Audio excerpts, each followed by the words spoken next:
This was the turning point. The world's most educated generation of unemployed people woke up on May Day with nothing to celebrate. As of 6 o'clock in the morning on Thursday, May 1st, 2026, the day the entire planet pauses to honor workers and their rights, a 28-year-old electrical engineering graduate named Abdullah stood behind a small wooden table in Khan Yunis, selling spices by the gram, not operating a power grid, not running technical diagnostics, not building anything that required the 4 years he spent studying circuits and systems, spices, by the gram, for whatever the person in front of him could afford to pay. If you walk through the displacement camps of central Gaza on May Day morning, you will not see rallies. You will not see unions marching with their banners in the air. You will not see workers demanding better wages or shorter hours. What you will see is a shattered street market laid out on torn plastic sheets, thousands of people standing in the heat trying to sell anything to anyone, and a generation of doctors, engineers, teachers, and accountants who have been stripped of every professional identity they ever built and replaced with one word: survivor. Gaza's unemployment rate has now crossed 80%.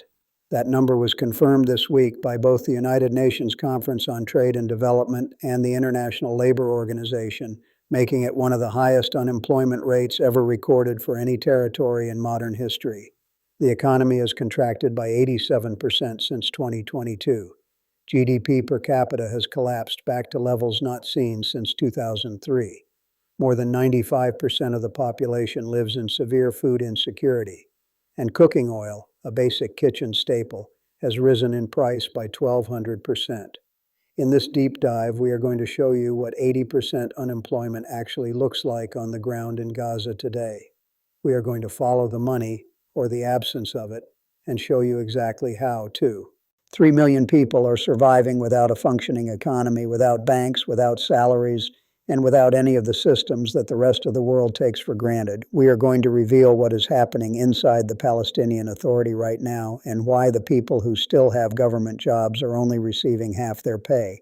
And we are going to expose why May Day 2026 in Gaza is not just a labor crisis. It is a human catastrophe that no statistic has yet fully captured. Gaza is not just unemployed. Gaza is economically erased. 2.5 years ago, Gaza had a functioning economy. It was restricted, it was underfunded, and it carried decades of damage from previous conflicts, but it had structure, it had banks, it had factories, it had a construction sector that employed tens of thousands of people, it had 2,000 formal jobs that people woke up and went to every morning. The plan, according to international development frameworks that had been active since 2007, was to slowly open movement restrictions, increase import capacity, and build Gaza's private sector toward a point of self-sufficiency. The World Bank had active programs. The European Union had active funding. UNRWA employed more than 13,000 teachers, nurses, and administrators inside the Strip. The plan was supposed to eventually give Gaza an economy that could stand on its own legs. But the cost of what happened instead was never just economic. It was structural. It was generational. Gaza's education system had produced, against all odds, one of the highest university graduation rates in the Arab world. Young people studied engineering, medicine, law, and computer science because education was the one investment a blockaded economy could still make. The result was a generation whose skills were entirely real and entirely stranded. They had the knowledge. They had no institution left to use it in. The opposition to the trajectory that led here was documented and ignored. The United Nations published 14 consecutive reports between 2012 and 2023, warning that Gaza's economy was approaching a point of irreversible collapse. The World Bank issued a specific warning in 2021 that the combination of blockade, restricted imports, and denial of banking access would produce a catastrophic breakdown within a decade if nothing changed. Economists used phrases like a slow-motion implosion and structural suffocation. Donors pledged money at international conferences. The pledges arrived partially or not at all. Gaza's leaders gambled that international pressure would eventually force open the blockade. International donors gambled that enough aid would prevent total collapse. Both sets of assumptions shared the same fatal flaw. They assumed that the baseline of daily life would hold long enough for politics to catch up. It didn't. By the time October 2023 arrived, The structure that everyone assumed would survive long enough to be reformed had already been weakened past the point of absorbing the shock. When the shock came, there was nothing left underneath to hold. At 7:30 in the morning on May 1st, 2026, Yousef, a 34-year-old father of three, arrived at a bakery operating out of a makeshift tent in Deir al-Balah. He did not arrive as a customer. He arrived as a worker, the only job he has been able to hold for the last 6 months. His shift would run until evening. His pay for the entire day would be 50 shekels, that is $17. For a 12-hour day in the heat, standing over dough in a fire, producing bread that people in the camp are paying 15 shekels a loaf to buy because they have no other option. Pause.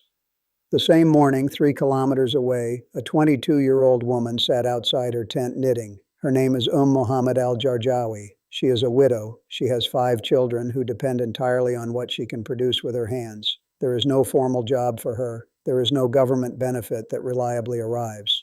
There is no NGO salary, no pension, no savings. There is only the knitting and whatever the woman in the next tent can pay for it.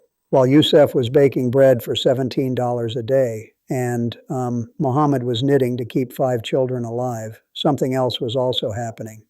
The Palestinian Authority, which still employs what remains of Gaza's public sector, announced this week that salary payments for May would be dispersed at 50% of their contracted value, not because the money was lost, because the money was withheld. Israel has blocked the transfer of tax revenues collected on the Palestinian Authority's behalf, revenues that by international agreement belong to the Palestinian government and represent more than 2/3 of all public income. Between 2019 and April 2025, the total value of withheld and deducted funds reached $1.76 billion. That figure is equal to approximately 12% of Gaza's entire 2024 GDP. While Palestinian Authority workers were processing the news that their May salary would be cut in half, the food market in Nuseirat camp was also moving. A single kilogram of flour that cost 25 shekels when ceasefire talks looked promising was now back up to 120 shekels, a price swing of nearly 400%, driven entirely by political announcements and rumor, not supply. A vendor named Mohammed Johar explained it this way to a journalist. If a ceasefire seems to collapse, traders raise prices immediately. The market is not responding to economics. It is responding to fear. And most devastatingly, while all of this was happening on May Day morning, the International Labor Organization released its updated figures, confirming that across all of Gaza, formal employment has essentially ceased to exist. The informal sector, which before the current crisis was a supplement to the formal economy, is now the entire economy. There are no contracts, there are no benefits, there is no legal protection. Workers operate on verbal agreements, day-to-day arrangements, and the goodwill of whoever is paying. The ILO's word for what Gaza has become is not an economy, it is a survival system. By midday, a loaf of bread in northern Gaza cost 15 shekels, almost $7, and people were walking past without buying it because $7 represents a third of a day worker's entire daily income. According to 3 separate humanitarian coordination reports reviewed this week, the situation inside the Palestinian Authority's economic ministry is worse than what is being publicly communicated. A senior official, speaking on background to a major international outlet, described internal meetings that have taken place every week for the past 3 months with a single agenda item. How do we keep paying any salaries at all when clearance revenues are frozen and donor funds are arriving at less than 40% of what was pledged at the last international conference? The answer they keep arriving at is borrowing. The Palestinian Authority has been borrowing from domestic banks to cover the gap between what it owes its employees and what it actually has. Public debt has now exceeded the prudential limits set by the Palestine Monetary Authority. The pension fund has not received its required contributions in months. Arrears to private sector contractors, who once built the roads and maintained the infrastructure, have accumulated to a point where those contractors have simply stopped working and are waiting for a payment that nobody can promise will come. A second source, inside the UNRWA coordination structure, described what happened when the United States suspended its funding to the agency. UNRWA employed 13,000 people in Gaza directly: teachers, nurses, sanitation workers, administrators. That suspension did not just affect humanitarian delivery, it destroyed 13,000 salaries in a territory where 80% of people have no salary at all. The source said, and we have confirmed this with two other officials, the decision to suspend UNRWA funding was made without any assessment of what would replace those jobs or those services. There was no replacement plan, there was no transition framework, there was a decision, and then there was silence. What this created inside the camps is a leadership vacuum that nobody is filling. Community structures that once organized around the school, the clinic, the UNRWA office have lost the institutional anchor. What is filling the space in some areas is the black market, where merchants who control supply chains for basic goods have positioned themselves as the de facto economic authority in neighborhoods that once had functioning public institutions. Why is this happening now on this scale without a proportional global response? Follow the institutional math, not the headlines. International donors pledged $71.4 billion for Gaza's recovery at the last major reconstruction conference. The UN and European Union confirmed this week that amount represents what is needed over the next decade just to rebuild what has been destroyed, and that figure does not include the cost of clearing unexploded ordnance, a process that alone is estimated to take 10 years. Removing the rubble already on the ground could take 22 years based on the rate of past reconstruction efforts. So there is a number, $71.4 billion, and there is a gap between that number and what has actually been committed, dispersed, and delivered that is so large that economists who study conflict reconstruction describe it as the difference between managing a crisis and pretending to manage a crisis. This shifts the burden entirely to people like Yousef and Abdullah and Muhammad. When institutions fail to deliver, individuals invent their own systems. That is what has happened in Gaza. The informal economy, spice stalls, bread stalls, knitting, wood selling, water hauling, bartering aid packages, is not a sign of resilience. It is a sign of institutional abandonment. What historians and economists will call this moment is the most extreme example of forced informalization ever documented in a territory with Gaza's level of prior educational investment. This is not subsistence farming in a pre-industrial context. This is a generation of university graduates running street stalls because the institutions their education was designed to serve no longer exist. The legal dimensions are severe and unresolved. 3 UN special rapporteurs have formally stated that the blockade of Gaza, combined with the withholding of tax revenues, constitutes a violation of the International Covenant on Economic, Social, and Cultural Rights, which guarantees the right to work and the right to an adequate standard of living. The International Court of Justice's 2024 advisory opinion specifically demanded an end to conditions that prevent economic activity. None of those rulings have produced a change in the conditions on the ground. The gap between what international law says and what is actually happening in Gaza is 80% unemployment, a 237% rise in the consumer price index, and a man selling his wife's phone to buy bread. Here is what the domino effect looks like when it is not about missiles or markets, but about human capital. If 80% unemployment persists for another year, an entire cohort of Gazan professionals will have spent 3 or more years outside their fields. Skills deteriorate without practice. Medical knowledge becomes outdated. Engineering competency fades without equipment. When recovery eventually begins, and recovery will eventually begin, the workforce that Gaza needs to rebuild itself will have already lost the institutional memory required to do it. You cannot rebuild a hospital with doctors who have spent 3 years selling spices. The international community is watching this with what can only be described as studied passivity. The World Bank has published the reports. The ILO has published the reports. UNCTAD has published the reports. Every major international economic institution has produced data confirming that what is happening in Gaza is the fastest and most damaging economic collapse ever recorded in a territory of this size. None of that data has produced a policy response proportional to the scale of the crisis.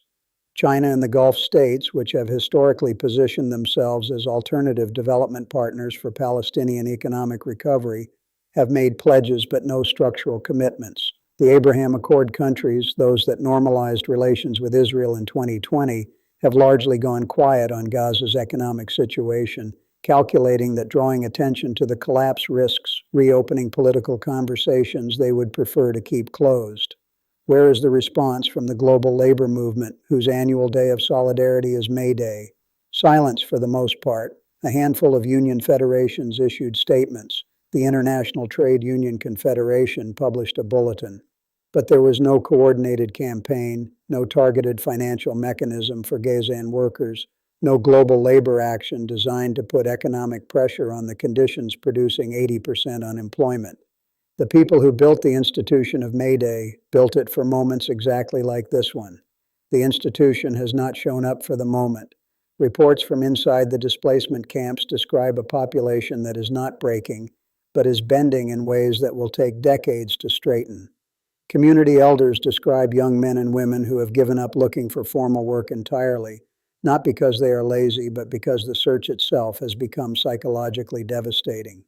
Mohammed Shatat, a young man interviewed this week, said he has been looking for any job for months. Every day feels the same, he said. He goes from place to place asking, hoping. There is nothing. The spice stall that Abdullah runs in Khan Yunis is not just a spice stall, it is the physical representation of a system that has consumed its own future. Abdullah studied for 4 years to build things. He is now selling cardamom and cumin by the gram because there is nothing left to build and no institution left to employ him, even if there were.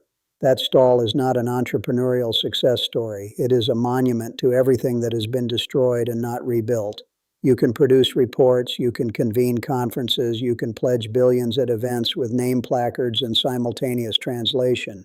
But you cannot pledge your way around the reality that in Gaza today, 80% of the people who want to work cannot find work, 95% of the population cannot consistently access adequate food, and a loaf of bread costs $7 in a place where $17 is a full day's wages for the people who are lucky enough to have any wages at all. Numbers do not negotiate with hunger. Data does not pay a salary. Reality is what happens in the tent at 6 in the morning when there is flour left for one more day and nothing certain after that. So where does Gaza stand on this May Day? The unemployment rate has hit 80% and is not falling. The GDP has collapsed 87% and has not recovered. Reconstruction funding has been pledged and has not arrived at the scale required. The Palestinian Authority is paying half salaries from borrowed money. UNRWA has been defunded without a replacement. The black market has replaced the formal economy in entire neighborhoods. The people who once held professional careers are selling spices and knitting clothes and hauling water and baking bread for $17 a day. As the weeks ahead unfold, expect the informal economy to deepen further. The people who currently operate street stalls will begin to compete more fiercely with each other as more people with no other options join the same shrinking market. Prices will continue to swing violently with every political development because the market is now driven by fear, not supply. The Palestinian Authority will face a decision within the next 60 days about whether it can sustain even 50% salary payments or whether it will be forced to cut further. If it cuts further, the public sector workers who are still holding the remaining threads of institutional function together will lose their last economic anchor, the thing that cannot be rebuilt quickly. The thing that no reconstruction conference can fast-track is the connection between education and employment, between skill and institution, between the investment a society makes in its young people and the economy that is supposed to receive that investment and put it to work. That connection has been severed in Gaza, not frayed, not strained, severed. And every day that 80% unemployment persists is another day that reconnecting it becomes harder, more expensive, and more distant. Abdullah closed his spice stall at 8 in the evening. He made enough to cover his family's food for the day. He has an electrical engineering degree that he has not used in over 2 years. He will open the stall again tomorrow. That is not a story about survival. That is a story about what happens when the world's institutions produce the right reports and the wrong results. Subscribe and turn on notifications. We will be tracking the reconstruction funding commitments made this month and measuring them against what actually arrives on the ground. If the gap widens, and right now all the evidence says it will, we will break it down the moment the numbers are confirmed. This crisis is not background noise. It is the defining labor story of our time. Stay close.